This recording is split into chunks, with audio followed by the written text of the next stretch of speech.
Hi everybody and welcome back to another Movie Nights movie review. My name is Dalton and today we're going to be talking about the 2020 version of The Invisible Man. This film is written and directed by Leigh Whannell, writer of such films as Saw and Insidious, and director of the film Upgrade, a sci-fi action film that I really like. This is not your typical Invisible Man story like the classic Universal monster. This has been very updated, extremely well adapted into modern times. That's one of the strong positives of this movie, is how well it really seems to fit into today's world. And with that, I'll lead right into the positives. This film is really fucking good. Not enough can be said about Leigh Whannell's direction and Elisabeth Moss's main performance. Both are top-notch and excellent, especially the direction of the first two-thirds of the film. And don't get me wrong, I really enjoyed the last act of the movie. I thought it was exciting. That's when a lot of the big things, if you could say, happen in the movie, but the, atmosphere, the build-up, the tension of the first two-thirds is what was really keeping you on the edge of your seat and keeping you really actually scared. The movie is very scary. It also has a lot of action. It balanced them pretty well. And Elisabeth Moss does a really great job of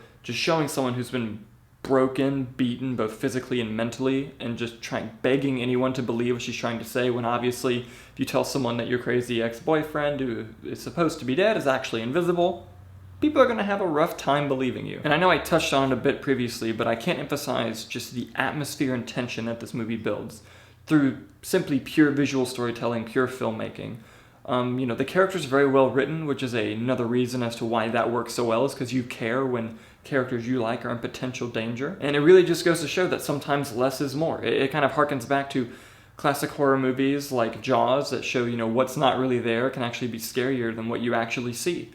And that fear and imagination is still primal in the audience, and my whole audience felt very terrified. As for some negatives with the film, there are a couple logic leaps. I mean, not even with The Invisible Man, you kind of accept that going in, that's the suspension of disbelief they want you to have.